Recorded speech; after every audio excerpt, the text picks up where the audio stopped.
Kim Jong-un's sister has welcomed the idea of officially end the Korean War, but only if South Korea and the US put an end to hostile policies towards them.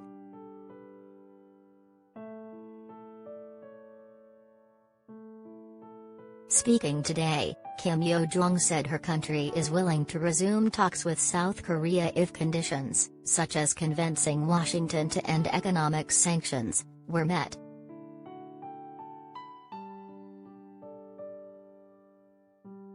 Her statement came days after North Korea performed its first missile tests in 6 months, which some experts said were intended to show it would keep boosting its weapons arsenal if the US-led sanctions stayed while nuclear diplomacy remains dormant.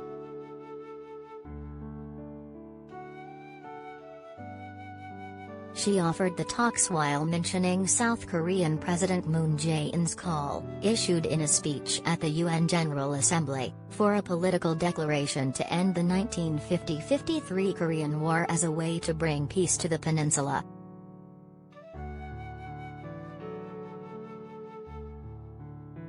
Smiling a forced smile, reading the declaration of the termination of the war, and having photos taken could be essential for somebody. But I think that they would hold no water and would change nothing, given the existing inequality, serious contradiction therefrom and hostilities, Yo Jong said her statement, carried by state media.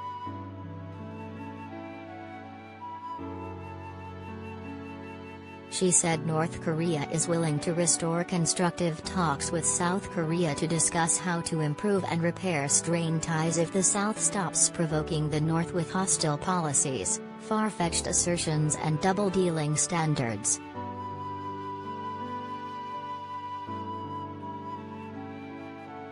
South Korea's Unification Ministry said it's carefully reviewing Yo Jong's statement.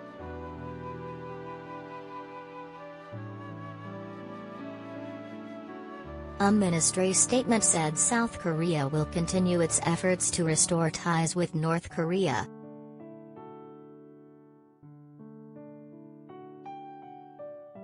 Nam Sung-wook, a professor at Korea University in South Korea, said North Korea was putting indirect pressure on Seoul to work to arrange talks easing the sanctions as it pushes for the war's end declaration.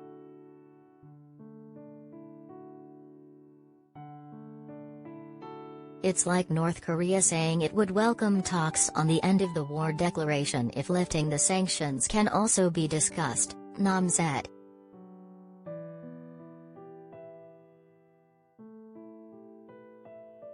The US-led sanctions have been toughened following the North's provocative run of nuclear and missile tests in 2016–17, and Kim Jong Un has said the sanctions, the coronavirus pandemic and natural disasters were causing the worst-ever crisis in North Korea.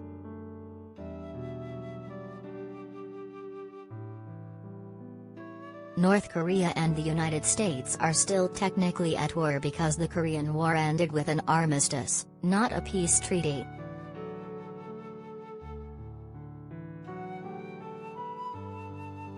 North Korea has consistently wanted to sign a peace treaty with the United States to formally end the war and for subsequent improved relations.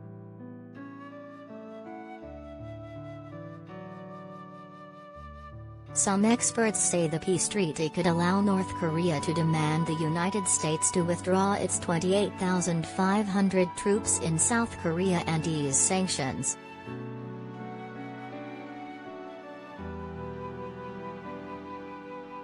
Both Koreas had called for an end-of-war declaration to be made and a peace treaty to be signed during the period of diplomacy with the United States that began in 2018, and there was speculation then President Donald Trump might announce the war's end in early 2019 to convince Kim Jong Un to commit to denuclearization.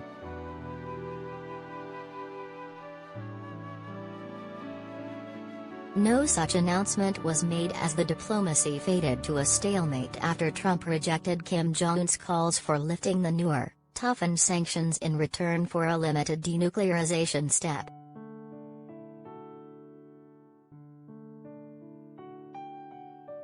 Some experts say North Korea won't find a reason to denuclearize after having those sanctions withdrawn.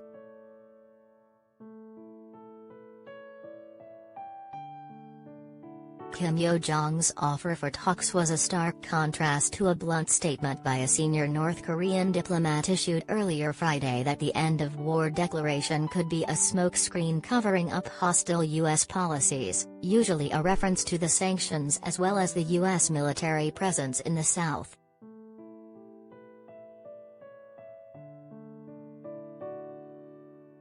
Experts say the earlier statement targets the U.S. while the later one by Kim Yo Jong, who is in charge of Pyongyang's relations with Seoul, focuses more on South Korea.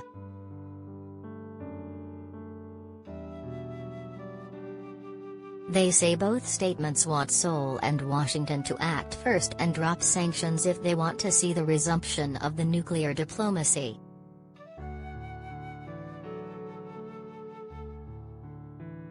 Last week, North Korea conducted its first cruise and ballistic missile tests since March, demonstrating its ability to launch attacks on South Korea and Japan, two key U.S. allies where a total of 80,000 American soldiers are stationed.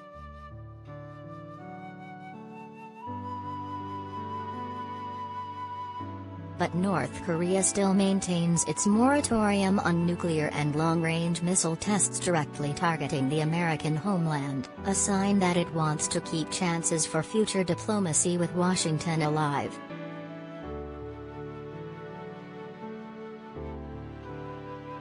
North Korea would think it doesn't cross a red line set by the U.S., so it says it can come to talks if conditions are ripe for sanctions relief, said Seo Yoo-sok at the Seoul-based Institute of North Korean Studies.